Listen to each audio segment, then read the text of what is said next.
प्रतिदिन पोल में जब प्रश्न जाते हैं तो कई सारे प्रश्न ऐसे होते हैं जो आकर्षित करते हैं। उसके आंसर जो आप हमें प्रोवाइड करते हैं उसको देख करके इच्छा होती है कि पहले इस पर एक व्याख्या दी जाए। यह प्रश्न भी भेजा गया एक दिन पहले, मतलब आपको कल मैंने कोई पोल का वेरिफिकेशन नहीं कराया था, लेकिन आज मैंने जब देखा कि एक दिन पहले वाला जो प्रश्न आपको एसिड और पानी के अनुपात पर आधारित या मिश्रण पर बेस्ड क्वेश्चन दिया गया था, तो हमको इस प्रश्न तो ठीक ही है जैसा है, इनके उत्तर को देख करके मुझे लगा कि इस प्रश्न को मुझे हल कराना चाहिए। और मैंने देखा कि इसमें दो ऑप्शन है, 1 और 2, मतलब दो उत्तर के लिए 36% और 36% की वोटिंग हम दिख रही है। बाकी भी देखो 3 और 5 के लिए भी समान वोटिंग दिखी है, वो भी 14% और 14%। मतलब ये बड़ा सा भ्रमित करने वाला स्थिति है, जैसे कि हम समझ ही नहीं पा रहे कि इसमें आप किस लेवल का सोच रहे हैं। तो इसलिए मुझे लगा कि इस प्रश्न को मैं एक्सप्लेन करूं और अच्छे से समझा दूं। मिश्रण के प्रश्न आपको पता भी है परीक्षा में बड़े उपयोगी होते हैं। लगभग हर पेपर में, हर तरह के एग्जाम में छोटे लेवल का या बड़े लेवल का मिश्रण का प्रश्न आता जरूर है। दो चीजें इसमें इन्वॉल्व ज्यादा रहती हैं, एक तो अनुपात का कॉन्सेप्ट, दूसरा आपको प्रतिशत का भी उपयोग यहाँ पर दिखता है, जो कि हम लोग चाहे अनुपात से रिलेट करके चले चाहे परसेंटेज से रिलेट करके चले। यह टॉपिक बेसिकली मिश्रण और मिश्रानुपात पर आधारित होता है, अर्थात एलिगेशन एंड मिक्सचर पर बेस्ड होता है, जिसमें हमको किसी एक धातु के बारे में जानकारी दी जाती है जो कि अलग अलग पदार्थों से मिलकर बनती है। कभी सोने चांदी का कॉम्बिनेशन होता है, लोहे और तांबे का कॉम्बिनेशन होता है, कभी लिक्विड की बात की जाती है कि आपको एक लिक्विड ही दे दिया, जैसे इस प्रश्न में दिया है। एक मिश्रण है हमारे पास जिसमें दो चीजें इन्वॉल्व हैं, एक तो एसिड है और पानी है, जिनका अनुपात भी है कि अगर हमारे पास 18 लीटर का मिश्रण है, 18 लीटर का, इस 18 लीटर के मिश्रण में दो चीजें यहाँ पर मिली हुई है, एक तो एसिड है, दूसरा वाटर है, जिसमें एसिड और वाटर का रेशियो देखा जाए तो 5 और 1 का है। मैं अगर जनरल एकदम से अवेयरनेस के हिसाब से डिस्कशन करूं तो कभी भी किसी भी मान का अगर हमें अनुपात पता होता है और उसका टोटल अमाउंट पता होता है तो हम प्रत्येक भाग को ऐसे इंडिविजुअली बता सकते हैं कि कौन कितना इसमें अवेलेबल है। आपसे मैं यहीं पर पूछूं और कमेंट बॉक्स में आप उत्तर भी दीजिएगा। इस लेवल पर ही, अभी पूरा प्रश्न की रीडिंग मैंने नहीं किया है, पहले पूरी व्याख्या नहीं की, लेकिन इसी लेवल पर अगर मैं आपसे कहता कि इसमें कितना एसिड है और कितना वाटर है तो आप निश्चित तौर पे बता सकते थे। अनुपाती पदों को जोड़ देते, जोड़ने से 6 आता, 6 बराबर आप 18 करते, 1 बराबर आपका 3 होता, तो 1 बराबर 3 अर्थात वाटर आपका 3 हो गया। और अगर एसिड की बात की जाती तो 5 5 या 15 अर्थात 15 लीटर यहाँ पर एसिड होता। यहाँ पर एसिड और वाटर की बात है, मतलब एसिड जाता है, पानी कम है।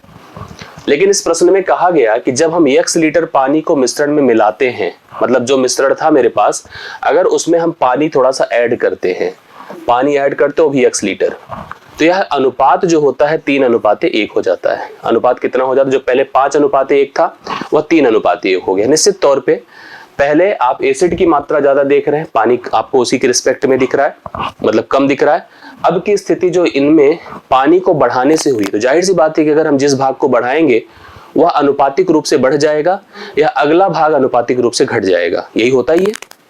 यहाँ भी वही हुआ है कि जैसे हमने x लीटर पानी डाला तो पानी अनुपातिक रूप से आपको एज इट इज दिख रहा है, लेकिन आप एसिड देख रहे हैं तो एसिड आपको कम होता नजर आ रहा है। जबकि आप सोचो प्रैक्टिकली इस प्रश्न में अगर हम सोच रहे हैं कि इसमें चेंज क्या कर रहे हैं, एसिड नहीं वाटर का चेंज कर रहे हैं, मतलब हमारा परिवर्तन पानी में हो रहा है तो एसिड बदल जा रहा है। लेकिन अमाउंटिंग में आप सोचो तो एसिड की मात्रा एज इट इज बनी रहेगी। अगर टोटल की बात किया जाए, जिसमें पहले हमारे पास अगर एसिड को सोचा जाए तो 15 लीटर था, उसमें कोई परिवर्तन नहीं होगा, पानी में ही परिवर्तन हुआ है, एसिड में परिवर्तन नहीं हुआ है। ऐसे प्रश्नों को हल करने के दौरान आपको ध्यान देना पड़ता है और हम अनुपातिक रूप से इन प्रश्नों को प्रॉपर मैनेज करके ही हल करते हैं। हम जब प्रश्न हल करा रहे हैं तो हम इस बात को दिमाग में रख रहे हैं कि एसिड सेम रहना चाहिए, पानी बढ़ जाना चाहिए। उस रिस्पेक्ट में काम करने के लिए हमें एसिड के भाग को बराबर करना पड़ेगा।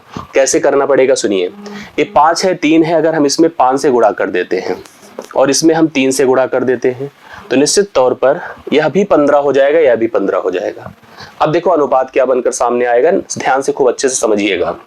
3 5 15 और 3 1 के 3, जो आपका 5:1 था, मैंने उसको 15:3 बोल दिया। इसमें कोई दिक्कत नहीं है, सेम है, सिंप्लीफाई कर दीजिए, एज इट इज हो जाएगा। इधर जो आपका 3:1 था उसको मैंने 15:15 क्या बोल दिया, 5 बोल दिया। कैसे? क्योंकि मैंने 5 से गुणा किया, तो देखो कोई फर्क नहीं है। अब भी सोचो तो यह आपका अगर 15:5 का मतलब 5 1 के 5, 5 दिया 15, कोई फर्क नहीं, एज इट इज है। मेरा कहना था कि पहले 15-3 था, जब x लीटर हमने पानी मिलाया तो यह 15-5 हो गया। उनके कहने के हिसाब से 5 और 1 था तो 3 और 1 हो गया। अब आप खुद ही सोचो कि पानी, अब एसिड देखिए दोनों में बराबर है। अब हमारे लिए अच्छा हो गया कि एसिड दोनों में बराबर है, बट पानी देखो चेंज हुआ है, 3 से 5 हुआ है, मतलब 2 की वृद्धि हुई है, 2 की वृद्धि हुई है। साफ साफ दिख रहा है। हमसे इस प्रश्न में यही पूछा है कि x का मान क्या है, जो वृद्धि है उसका मान क्या है, मतलब कितना लीटर पानी आपने ऐड किया है, यही तो प्रश्न है हमारा। तो हम क्या करेंगे कि पहले हमारी कुल मात्रा 18 थी, हम इस समय अनुपाती पदों को जोड़ें और 15-3 देखो एग्जैक्टली 18 हो भी रहा है। तो हम इस 18 की तुलना 18 से करें। अगर 18 की तुलना 18 से किया तो 1 की तुलना 1 से होगी, और जितना इंक्रीज हुआ है पानी वही हमारे पानी का एडिशनल एडेड भाग है। तो कितना इंक्रीज हुआ है, 3 से 5 होने का मतलब 2, अर्थात 2 लीटर पानी आपने बढ़ाया है, जो x का मान होना चाहिए। इस प्रश्न का उत्तर किसी भी हालत में 2 लीटर होगा। अब आप लोग कमेंट करके बताइए कितने लोगों ने 2 उत्तर दिया था और कितने लोग मेरी बात से सहमत हैं। 1 लीटर कैसे हो गया, 36% जो उत्तर आया है, और 3 और 5 का भी उत्तर मेरे पास 14-14 का आया है। तो मैंने वही प्रश्न लिया जिसमें भ्रम की स्थिति ज्यादा बन रही थी।